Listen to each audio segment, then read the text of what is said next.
Hoy vamos a hablar sobre los druidas.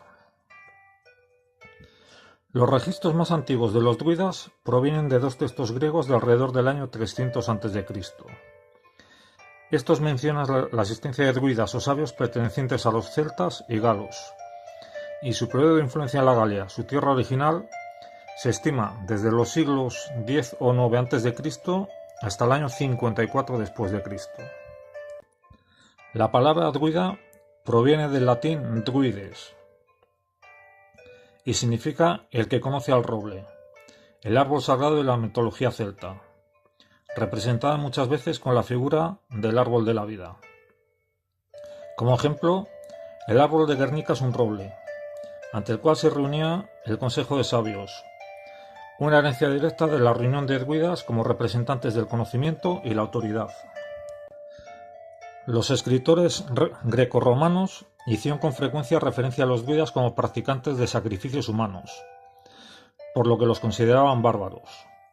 Julio César señaló que el sacrificio se hacía principalmente con criminales.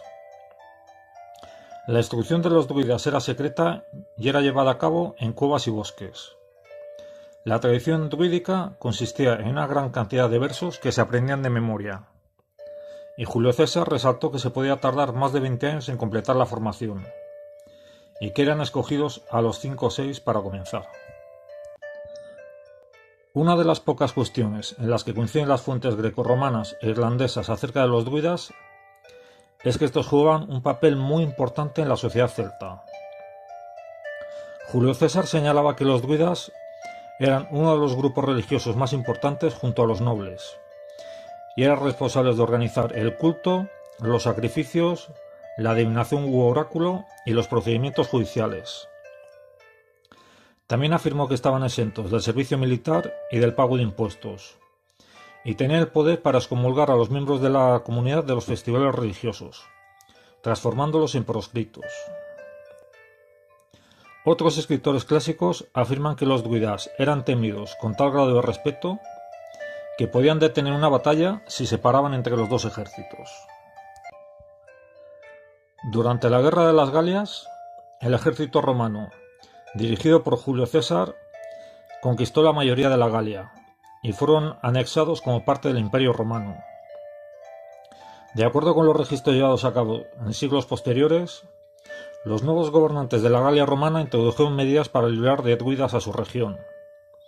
El emperador Tiberio introdujo leyes prohibiendo no solo a los druidas, sino también a adivinos y curanderos. Y esto fue seguido por una ley expedida por el emperador Claudio en el 54 después de Cristo, el cual suprimió completamente a los druidas prohibiendo su práctica religiosa. En el siglo XVIII, Inglaterra experimentó un resurgimiento en el interés sobre los druidas. John Aubrey fue el primer escritor moderno que vinculó Stonehenge y otros monumentos megalíticos con los druidas. Los menhires y dólmenes prehistóricos eran considerados por los druidas como lugares de estudio y oración, al ser considerados monumentos sagrados. Pese a no ser construido por los druidas, Stonehenge fue ampliamente utilizado por ellos como lugar de sacrificio e incineración. Siempre hubo hombres que se dedicaron al estudio astronómico. Lo mismo hicieron los druidas, que muy pronto pudieron crear un calendario basado en el doble recorrido del Sol y la Luna. Así pues, los druidas pretendían ser los únicos intermediarios entre los hombres y los dioses. Como inventores del calendario, eran ellos quienes decidían las fechas de las fiestas religiosas, y como teólogos, solo ellos podían conocer la naturaleza de los dioses. Esta posición les permitió impulsar una profunda reforma de la vida religiosa en la Galia antes de la conquista romana. Los druidas convencieron a los galos de que abandonaran los sacrificios humanos. En cuanto a las ofrendas a los dioses, adoptaban varias formas: el sacrificio de animales domésticos y ofrenda de armas y objetos preciosos. Los druidas estaban muy implicados en la vida política. Eran los únicos que poseían los recursos intelectuales para llevar a buen término negociaciones y tratados. Establecieron las primeras leyes y prepararon las constituciones de algunos pueblos galos. Muy pronto los druidas repartidos por la región céltica se federaron. Cada año se reunían en una gran asamblea y debatían sobre cuestiones teológicas y también sobre avances. Se elegía un gran druida, equivalente a un jefe político, que conservaba dicho título honorífico hasta su muerte. El lugar de la asamblea se situaba en el centro de la Galia, cerca de la actual ciudad de Orleans. En el curso de esta asamblea, los druidas impartían justicia y los pueblos se comprometían a acatar las decisiones tomadas a un nivel superior. El extraordinario prestigio que rodeó a los druidas no duró eternamente. Su propia implicación en los asuntos políticos y diplomáticos les hizo perder su carisma espiritual ante sus compatriotas. Además, la influencia de la cultura romana y la invasión de productos de lujo a través de los comerciantes romanos cambió los hábitos de la aristocracia indígena y fue erosionando las creencias tradicionales de los galos. Con la conquista romana, los adversarios de César fueron eliminados y gran parte de la nobleza asimiló los valores de Roma. Los últimos druidas auténticos acabaron desapareciendo, aunque algunos de ellos huyeron a Britania, confiando en que Roma no extendiera su imperio hasta allí. Mientras los druidas como casta sacerdotal fueron extintos con la cristianización de Gales, concluida a finales del siglo VII, los oficios de bardo y vidente subsistieron hasta el Gales medieval del siglo XIII. Las runas.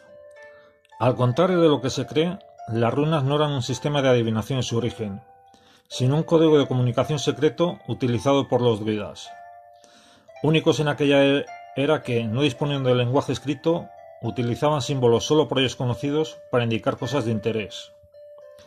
Lo utilizaban para marcar cabañas seguras, bosques de cedros o robles, sitios de reunión, lugares donde encontrar hierbas sanadoras o mágicas, de una manera solo por ellos reconocible. La palabra runa deriva del nórdico run, que significa letras o ciencia.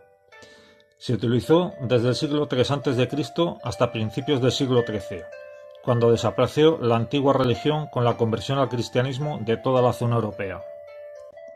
Con el paso del tiempo, el alfabeto rúnico perdió su secretismo y se extendió tanto al norte como al oeste, y en muy poco tiempo alcanzó a celtas, germanos y anglosajones, perdurando hasta bien entrado el siglo XIII, aunque se realizaron algunas adaptaciones menores para adecuarlas a usos locales.